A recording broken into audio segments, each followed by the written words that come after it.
afterwards. This is a lifestyle. Christianity is. Only Western Christianity has this concept of compartmentalizing our relationship with God. Many other religions see their commitment to God as all-embracing.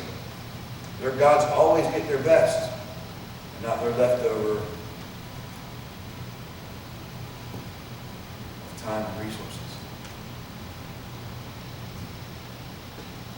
A missionary tells a woman in India holding in her arms a weak, whining infant, while at her side stood a beautiful, healthy child. The man of God saw her walk down to the banks of the Ganges and throw the robust youngster to the crocodiles as an offering, and then turn toward home again, still clutching the sickly child to her bosom. Tears were running down her cheeks when he stopped to question her concerning her shocking actions. He said, I don't understand. She proudly replied in defense of her actions.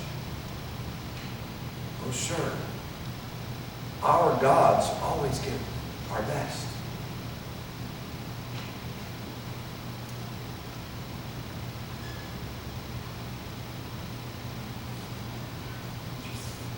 Let that sink in. I'm not telling anyone to sacrifice their child. But that's a heathen. He said, there's only recourse for the actions that she did was that, our gods always get our best. Can you say that God gets our very best, or just whatever we have left over in time and resources? Priorities.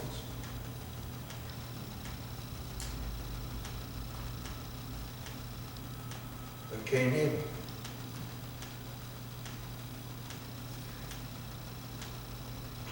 Cain killed his brother out of jealousy. Well, God accepted his offering, but didn't accept Cain's. You see,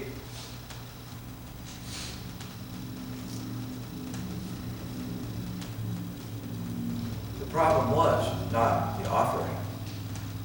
The problem was the heart. Cain gave a portion of his crops, his harvest, but he didn't give the best portion.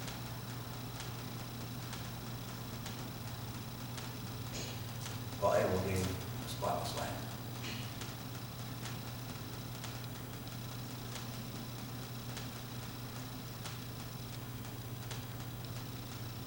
It's always too easy to see a sacrifice as something we give or even something we do. But we need to see the sacrifice as ourselves. Our lives need to be a sacrifice. Paul says that such a living sacrifice in view of God's mercy is a spiritual act of worship.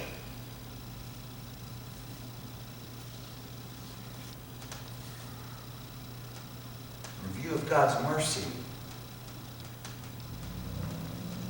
it's only logical that we offer up our bodies as a living sacrifice for God to use. It's both reasonable and logical. Why would God want just the worship of our lips without the worship of our lives? If we offer up a sacrifice of praise, we must be willing to offer up our lives as a living sacrifice.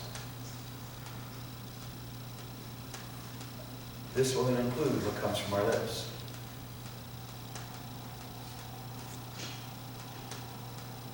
done out of love, this sacrifice will not be viewed as a loss, but a gain.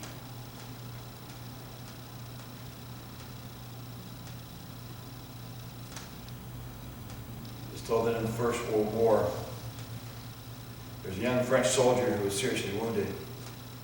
His arm was so badly mangled that it had to be amputated. He was a magnificent specimen of young manhood, and the surgeon was grieved that he must go through this life maimed. So he waited by the bedside to tell him the bad news when he recovered consciousness. When the lad's eyes opened, the surgeon said to him, "I'm sorry to tell you that you've lost your arm." He said, "Sir," said the lad, "I did not lose my arm. I gave it for France." Jesus was not helplessly caught up in some magnificent plot against him. He wasn't caught up in some mesh of circumstances from which he couldn't break free. Part of any divine power he'd have, he might call in. It was quite clear that he could have turned from this and saved his own life. But you see, Jesus didn't lose his life. He gave it. The cross was not thrust upon him unwillingly.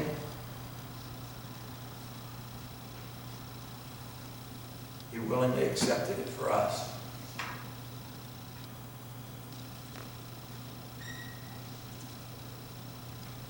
Too often, we think of sacrifice as a painful loss, but in reality, it's a joyous thing. Holy and pleasing to God.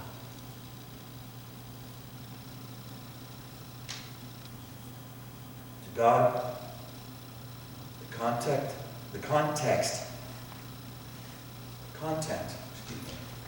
of our worship is wrapped up in the character of our lives.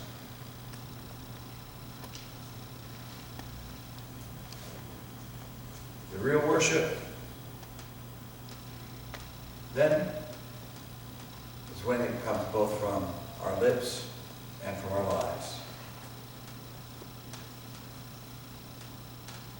So did you come this morning to worship, or as a worshiper? Are you continually offering up to God a sacrifice of praise? Or just if you happen to come to church? Is both your lips and your life engaged in praising God? Let us offer up a sacrifice of praise. The concept of praising God is far more reaching than just what happens here on Sunday morning. It is also far more reaching than a song of praise, 2 or 3 or 4. The crowds on Palm Sunday were quick to praise Christ with their lips, but not with their lives.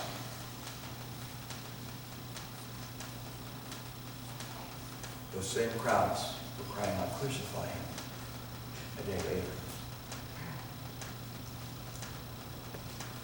Praise to God is a lifestyle of glorifying Christ,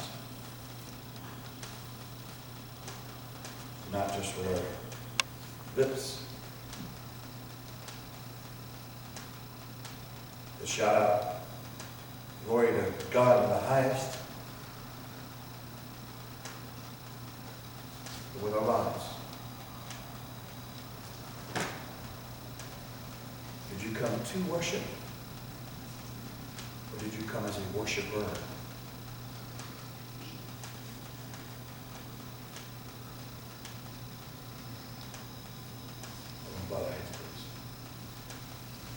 Close your eyes. Every eye closed, every head bowed.